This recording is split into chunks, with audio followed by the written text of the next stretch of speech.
Why don't we start talking about double A's, though? Enough about Connor. We're going to get into double A's. And it was one heck of a week. Opening playoffs. Some of those games, Jamestown hosted Frontier and did what they had to do. They're moving on into week 2. Orchard Park did what they needed to do in defeating Hutch Tech once again at OP. So Lancaster in a tight one against Clarence, but they do weather that storm and they win round 2.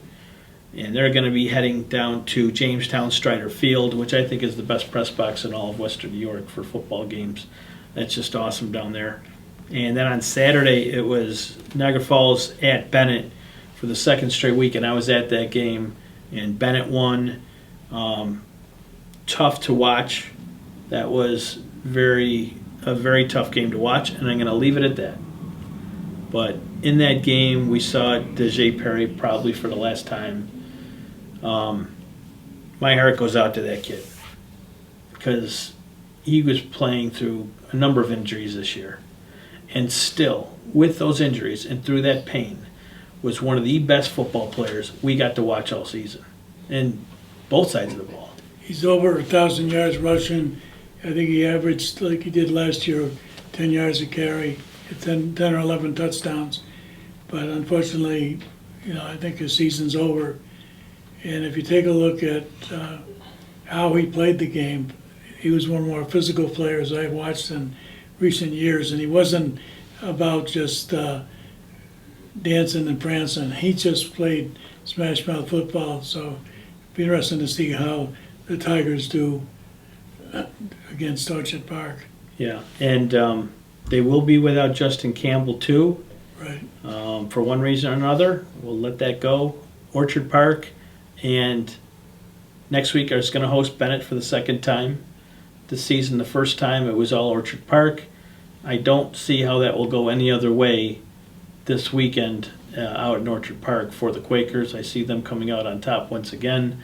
We've talked about some of the better quarterbacks in this area. You can't really have that discussion without including Jack Sharp, who has been very good for OP this year. Just until a few weeks ago, he had 1,500 yards after his first, 5 games of the year. Now he's sitting at 1,855 with 24 touchdowns. So Orchard Park's in good hands. They have Mike Pataki back. He got to play. And I saw them all at All High Stadium Saturday watching for their opponent. Good kids. I don't see how Orchard Park loses that game. I agree, and particularly without Bennett having Campbell and Perry, who together form one of the top running backs duos, not just in West New York, but in the state. And when you lose 2 players like that on both sides of the ball, you lose a lot. And I think that when Orchard Park has won 14 sectional championships, they would like a 15th. Craig Dana and the coaching staff and the players have done a good job. And I have to think OP is going to be able to make it to the 23rd appearance for the sectional championship. Well, they won't have far to go. They could drive there backwards. It's a university of Orchard Park. His name's escaping me, but he wears number 44. He's one of the running backs. Sucks, I can't remember his name right now. But anyways, he's a force to be reckoned with too. And watch out for that number 44. You're going to hear his name quite a bit. I can't tell you who it is right now, but keep your eyes on number 44 from Orchard Park. I like him a lot. And it's good to see their kicker was back too, Hollander, who missed... Hollander, yeah. Tom Hollander. Yeah, I like him a lot. Lancaster at Jamestown. This is a game that did not happen during the regular season, but Lancaster's got their hands full. There's a number of athletes down there at Jamestown that are ready to take their team to the next level. Standing in their way is the 3 straight winning Section 6 titles for Lancaster. They've won 3 straight. They're the only thing standing in the way of Jamestown reaching the stadium. That's going to be a dynamite game. Jamestown has 31 players on its roster, 22 are underclassmen. And you look at how the Red Raiders have done during the season. Each game they got better and better. Each game it's almost been a different player being highlighted. And they have a freshman quarterback, Trey Drake. They have an outstanding two-way player in Jalen Patera. And then if you take a look at the Tonkin brothers and Simeon Leeper, they're going to be a force to deal with. Lancaster's lost 2 games, each by a point.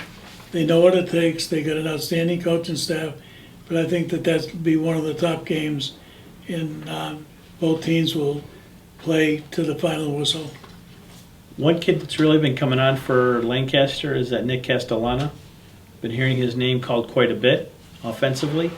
And of course, Connor Mahoney, Marshner, another kid on defense, looking really good. Tommy Sullivan is the kid from Orchard Park. Thank you, Dennis. Tommy Sullivan, number 44. Watch out for that guy. But speaking of Lancaster, they do have some experience there. They've got Eric Rupp, the head coach, and he's got a lot of help on the sideline as well. He's got some good coaching down there, good positional coaches that he can trust. And now he's on top of the catwalk up there with the cameras coaching from up top.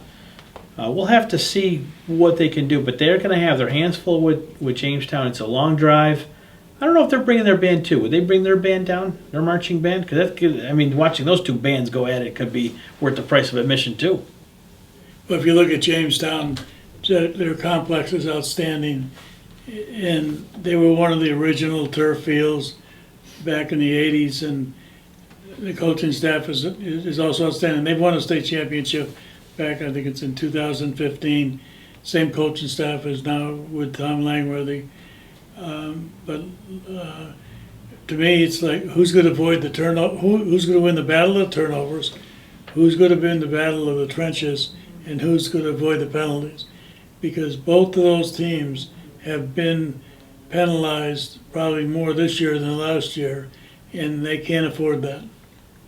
Absolutely true. I think it comes down to special teams and defense in that game. We'll have to see who prevails. I'm not going to make any predictions right now, but I don't think that game will be on TV. I thought I heard Spectrum was going out to that Orchard Park Bennett game, and not that those kids don't deserve to be on TV. They do, but if I ran Spectrum, there's no way I'd be at that game this weekend. That's going to be a one-sided affair. I would send that crew down to Jamestown for that Lancaster game, but I don't get paid by Spectrum. Can't agree. If I made the decisions, I'd be heading down. Stop at Davidson's first for a fish sandwich or a hamburger. That's what I would do. I'm not a connoisseur of food, so. Well, hey, we're not going to waste half an hour talking about that. But anyways, we're going to be back in just a few moments. We're going to get into Class A after a word from our sponsors.